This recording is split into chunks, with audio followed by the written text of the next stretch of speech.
Ayo. It's now March, and boy oh boy, what a wonderful time it is. With spring popping up and the beautiful weather right around the corner. Unless you're in the DMV, this is nothing but God's tricks. You must stay alert. But besides spring in the air, what is March all about? That's right, St. Patty's Day and March Madness, the big days, boys. As much as I'm all down for shooting hoops and catching leprechauns, I just hate the fact that we barely see the two come together. I mean, if they won't let me bring a net to the Celtics game, how the hell am I supposed to catch Lucky the Leprechaun? He's taunting me every time he comes on screen. But lucky for us, in 2001, the Disney Channel made a basketball movie with an Irish heritage spin on it, called Luck of the Irish, that I remember vaguely enough to know of its existence, but not enough to know if it'll hold up. Quick side note, by the way, I don't know anything about basketball. My knowledge is limited to this movie, High School Musical, Space Jam, and the 2011 movie Unguarded, which was really more about drugs than basketball. Press conference holding up my number with Celtics on it. Thank you very much. And all I'm thinking about is, dog, I gotta get in touch with this dude because I'm dope sick. But it did feature the Celtics, so that movie and this movie are probably the reason I like the Celtics. Go Celts. But all I even remember of this movie is Ryan Merman as the leprechaun Troy Bolton, and that it may have aired in 2001, but it played every St. Patrick's Day until I stopped watching Disney Channel. So it's gotta be a hit. And the Wikipedia states that it was the strangest Disney Channel original movie ever. So, this should be fun. So without further yap and grab a green beer and let's see what this is all about. Oh God, it's terrible.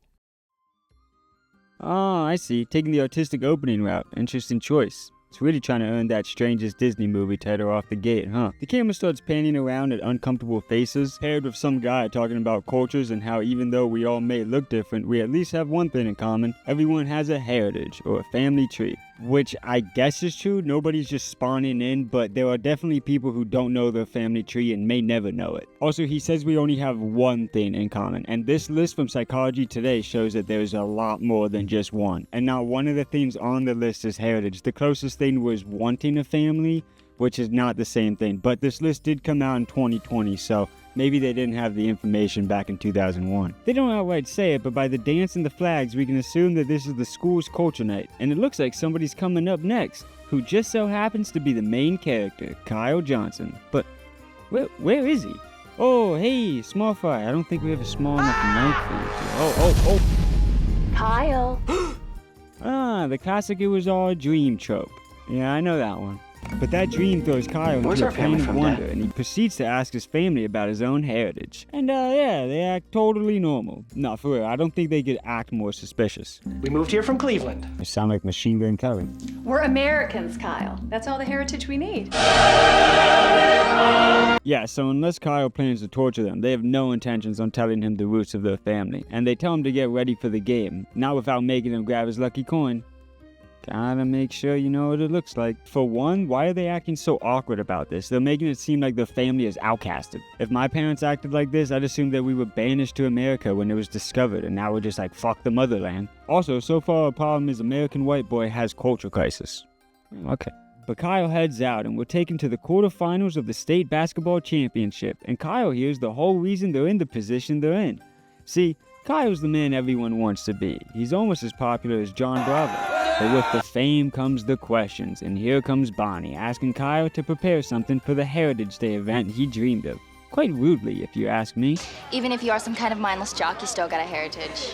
But as Kyle knows nothing about his family, he can't answer the questions and uses the bell for a quick escape to class. But the thought of heritage doesn't escape his mind, and apparently the dude's just been staring at our class, because when the scene starts, the bell rings and the teacher says to drop their papers in the bin before leaving. Kyle hasn't even started shit. We're just saying, man, I'm stupid. I'd either be staring around the room or rereading the same question 8 times with no luck of understanding it. I've thrown in the towel against tests many a times. You gotta know when you've been beat. But Kyle here's got some crazy luck or something as he gets every question right in the last mere seconds of the class, stunning the teacher. Yeah, I've tried this method too, but I just got meth of another test. But the school day ends and it's dinner time at the Johnsons. Oh boy. Okay, from a distance this dupes you because you think it's a salad, but then she starts pulling noodles out of it, so I'm like, what the hell is it? And then this guy goes, You're lucky your mom makes you such healthy meals, Kyle. So I guess it's healthy, but do you eat the lettuce at the end of it because it's going to be all soggy with the new... What? That's not the point of the scene? Oh, he was just asking if it was a family recipe so he could learn more about his heritage? Oh. Sorry about that. It still looks weird. But once again, Kyle brings family into everything just to get a little bit of answers. But once again, the parents act clueless and refuse to answer any questions he has, constantly deferring and switching the topic. The conversation only leaving Kyle with more questions that he now has to resolve on his own. Oh, now that's what I call product placement. Put that on the top 10 list. I'll buy all of them now. But in the search, he finds his dad's last name, Johnson, is the most common last name in America, making his search even harder. Then Bonnie pops up and hits him with a fire If you're looking for earth. sports trivia, try gofindalife.com. She takes over operations saying she's trying to help, but I got a feeling she wants Kyle's credit card info. You don't even know your mother's maiden name. How are you ever gonna get a credit card? But she tells him that the best way to learn about his family is to just ask. Yeah, thanks. He tried that a couple of times now. Great help you've been. But once Kyle gets home, he goes digging for facts, this time learning his dad's original last name was Smith. Hey, that's the #1 most common last name. Wait, so he switched from the first most common to the second most common? But I got bad news for you. Whoever he is, he's not creative. But his snooping's put to a halt once his mother comes home. Damn, lot of tension between this family. The kid can't ask a single question. But I did notice they didn't make it too hard to find his dad's info. I mean, they just left the birth certificate out in the living room. The social security card's probably somewhere near there. This feels like a huge security risk. Why would he change his name from Smith to Johnson? You know, I mean, if you're gonna change your name, at least change it to something interesting. At least Kyle and I agree on something. But then we witness the feats of luck Kyle has, like touching the rim, finding $10 on the ground, and also living in the most scenic suburban neighborhood. Like seriously, those mountains look like they touch your backyard. This movie was filmed in Utah, which if you know Disney TV, that's not a surprise. They always film in Utah. But all the school scenes take place at Juan Diego High School, which is only a 30-minute drive from East Side High. I like to think in some universe that Kyle here gave Troy the worst game of his life. But during the walk around the block, Kyle and Russell notice a sign plastered for a festival that just so conveniently has the same icon as his Lucky Charm. So to track down this lead, they head to the Irish Fair, hoping to learn more of the symbol. And it's here at the fair we meet our first devious character, Patrick. Oh, real original, Disney. I wonder how you came up with that one. But we'll get to Patrick's dastardly deeds soon. First, the fair gift shop. And don't go looking, I already tried to find the book. But as Russell notices the same coin necklace that Kyle's wearing being sold at a stall, an old Irishman appears and starts blaming Kyle on his kicks, flexing on his ass in the process, and for a final stunt, he pays for the boy's spuds with a cool-ass magic trick before disappearing to thin air. Cool trick, old man, but check this out. I don't know where those went. So Kyle and Russell head to the main event to really soak in that Irish culture. And the main event is Carlton Lassie. This is what you were doing before the SBPD? So Lassie here actually goes by Seamus McTiernan, the Saint of the Step. Why does he go by that? Well, maybe it's because he's got wizard powers that compels you to dance, makes you do a jig when he touches you, except for Kyle here, who thought he was a goner with that tap there. Also, they may be hiding his face when he's dancing, but I know Timothy Almondson can tap dance. Oh no, they got Kyle. His Irish blood couldn't handle the tunes and he needed to hit a step real quick. Seriously though, what are they implying? Is it that Seamus touched him that he's dancing? Cause if so, why did he wait for the music to start? Everyone else instantly started dancing. Are they all plants? Is it just the fact that he's Irish that he starts doing moves that he's never learned before when he hears the music going? But it's during the uncontrollable shuffle that Patrick comes behind him and trips Kyle, dropping him to the ground. But it was clearly an accident because Patrick and his bud here help Kyle up, dust him off, and they go on their way. I'm sorry, can we get a replay on that real quick just in case anything comes up later? Yeah, no, nothing suspicious there. It actually looks like it was just an honest mistake. But when Kyle wakes up the next day, he appears to have woken up late, and when he goes downstairs, his mom's talking all different. Top of the morning to you. Oh, brother. I mean, does mom sound a wee bit... Okay, why in the hell would he have an Irish accent? He went to one festival and stayed up reading one book, and now you're telling me he's got the accent just down? Okay. But Kyle's mom finally tells Kyle the truth, that they're Irish, and that she had to hide it from him so that they would stay motivated. So that he didn't have to feel the same that she did, seeing the no Irish need apply sign. But I guess Kyle paid attention in history class because he points out that was like 100 years ago. She then proceeds to drop off a full-on Irish breakfast in front of him, which is like, whatever, that's nothing compared to the breakfast of Champion. And for lunch, she's packed cold beans and corn cannon, which for you uncultured ones is boiled pig's feet with taters and cabbage. The only thing I can say? I hate cabbage. I eat scrapple, man. Okay, I can't speak on the boiled pig's feet. It might be good. I've never tried it. But fuck cabbage. I spend my free time watching the Cabbage Guy's cart just getting destroyed. Compilations of that. But if you thought cabbage for lunch was the worst of it, oh boy. He proceeds to have a montage of horrible things, like getting splashed by a truck and losing $1, losing his homework and then all of the papers, embarrassing himself because it looks like he done pissed himself. Aw, he lost his lunch. It looks so appetizing. Oh, but this nice kid's got cake for him. Things are looking up. Oh, the worst of all, guys, Kyle gets confirmation that he's just a sham. Russell bets this kid that Ryan can do a dunkaroo. Kid could barely even touch the net. The coach calls the team up, reminding everyone that tonight's the semifinals, and if they win, it's the first time the school will ever make the championship. And coach wants to see some practice, but without the lucky charm, Ryan biffs every shot. And now you're not even trying. Bonnie comes up to him, pretty much calling him a nepo baby because of all his luck. And how does she know that he's lucky? I don't know. She says, I've known you a long time, Kyle, and then tells him all of his shots are lucky before sinking one in his face. Oof, rough day for Kyle. But it ain't over yet. Welcome back, folks, to the semifinal high school championship. Well, tonight, we have a special one for you. Is that right, Bill? That's right, Gary.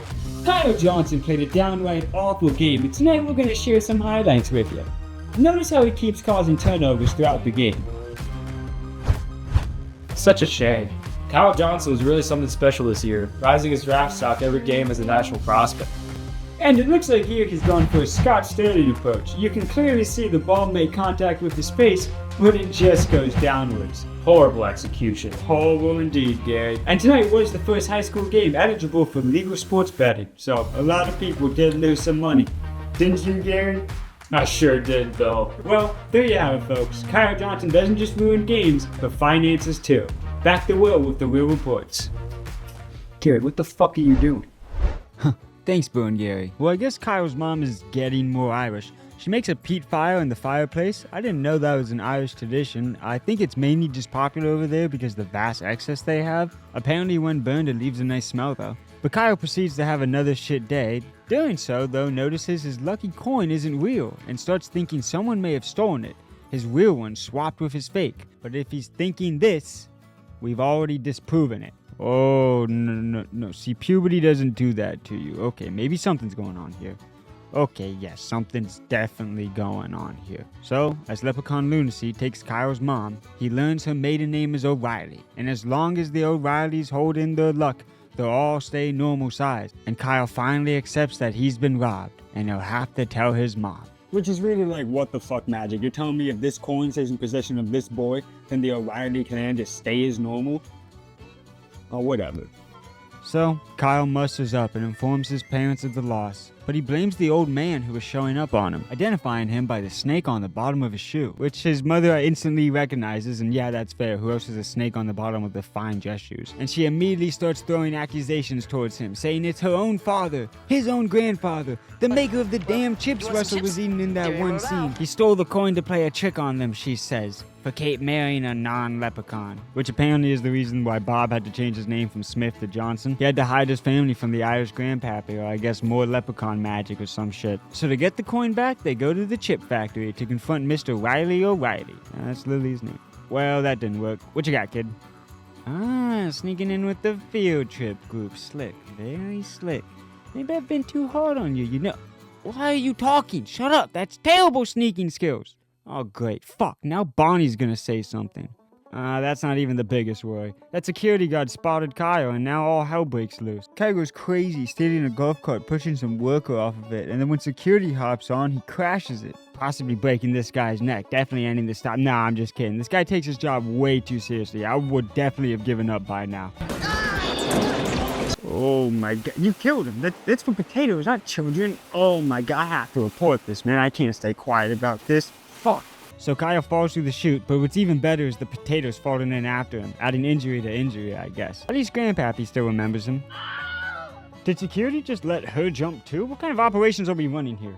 Never mind that. Kyle learns that O'Reilly had nothing to do with it, and now he passes the blame on to Seamus and his goons, even though I cleared them, but okay, I'll play coy. So Kyle reunites the family to get some solid answers, which ends in elder abuse. Great work, Kyle. Nah, like any great Disney movie, the preteen says something slightly wise and everybody agrees. The burnt bridges are immediately rebuilt, even though they said that they feared him enough that they had to run away and hide their family from him, going as far as to change their name, but I guess it just took this dweeb to say, who cares about the past? And now everybody doesn't care about the past. I sure wish that worked for me.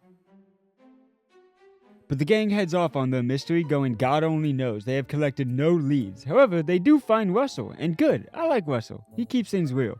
Whoa. Check out those ears. Pretty quickly, they find Seamus. I guess O'Reilly's got a gold tracker or something. And even though Baba tries his best at sneaking, it's no use against the Irishman.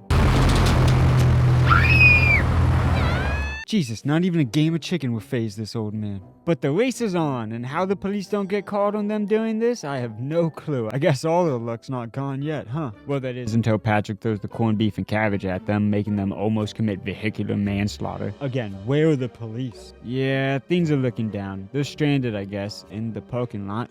Kyle's come to accept that he's actually trash at basketball. And to make it worse, it starts raining, and nobody gets the idea to just walk into the building that they're in the lot of. God, this is so depressing. You know what this movie needs right now? A motivational speech that ends in American pride. Oh, that's what we're getting. Ah, pure early 2000s Disney. With the sun shining high and morale higher, it's time to get back on the quest. But, Hey, we look, need a good there's the lead, rainbow. man. He's not gonna be at the rainbow, is he? They didn't put a leprechaun at the end of the rainbow, did they? Hey, look over there! Come on! The rainbow goes to the leprechaun. After that is Old Man Riley doing some wizard magic on a safe full of gold coins, which in turn causes Seamus' spidey gold sense to go off. Who cares? Kyle found his coin and Ghosty transforms back to normal. And his granddad's beard starts shrinking. Feel like that problem could have just been solved with some scissors and a razor. I don't think we needed the coin for that. Whoa! Oh, god damn it, more wizard magic. This one's powerful enough to snatch Peepaw. Oh, I guess not too far though, huh? Feels like you could have just walked in here, but I guess assert your dominance. So for him to free Kyle's granddad, he wants the lucky coin. But Kyle's been learning about his heritage, and he knows just what to say. I bet that I can beat you. What are we playing? Blackjack, craps, horse betting? No? Sports. Oh, good old Irish sports betting. If I beat... Alright, here's the numbers for everybody betting at home over on DraftKings. Okay, Kyle wins the hurling with a homer, biffs it bad on the throwing twice. Looks like he's crushing on wrestling, but Bit Bop biffs it. Bullseyes the javelin throw, but then just gives up on the cardio part. What the fuck are we doing, Kyle? For crushing the dance event, winning it, and the audience is hurt, and evidently he ties the game. So for anyone who had that parlay set, you just took home an Emerald Isle's lifetime supply of potato chips. Happy betting. But if you're Kyle, you're supposed to win, not tie. Sorry, boyo. What's that? He wants to double down. Finally, he's getting it. The wager? A game of American basketball. Kyle wins, he gets the win. And shameless Seamus here gets banished away. Kyle loses, he becomes Seamus' slave. Now those are some high stakes. Also, they keep putting his granddad in horrible situations. Poor man was running a chip factory the day before this. Old man dunks on little kid. They are scoring a good bit here, to be honest. It's not as far off a game as I imagined. But to give Russell an edge up, Grandpappy throws him a lucky coin to improve how he plays. And immediately it starts working, which makes Kyle start to realize it's not the luck that he needed. It's the confidence within him. Mine's inside me. Nope, Luck of never the mind. I Irish. think I misinterpreted that. I think they are talking about luck still. Either way, he states to skadoosh them. Kyle makes shots after shots, getting the game to a tied score. And with seconds on the clock left, Seamus going fucking crazy. He passes to Russell to make the game-winning shot and... Woo! Celebration time! Oh, yeah, formalities and all that. Oh, yeah. Seamus gets shrunk and banished to Lake Erie. And now to celebration. Oh, you think that's how they ended? No. This is a 2001 Disney movie. Run the kid tap dancing. And then follow it up with a breakout singing of This Land Is Our Land. Yeah. Now freeze frame. Fucking nailed it.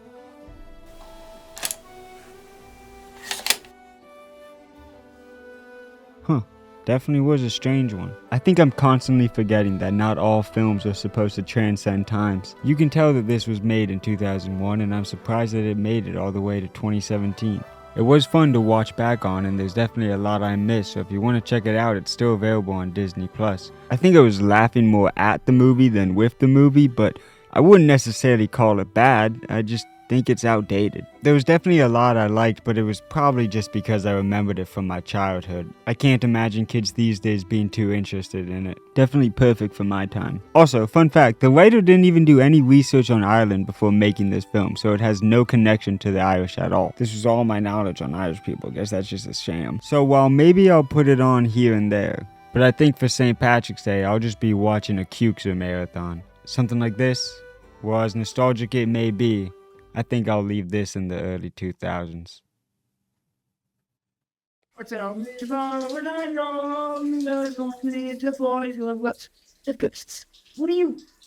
you doing here? What are you waiting for? What the fuck? Oh, God!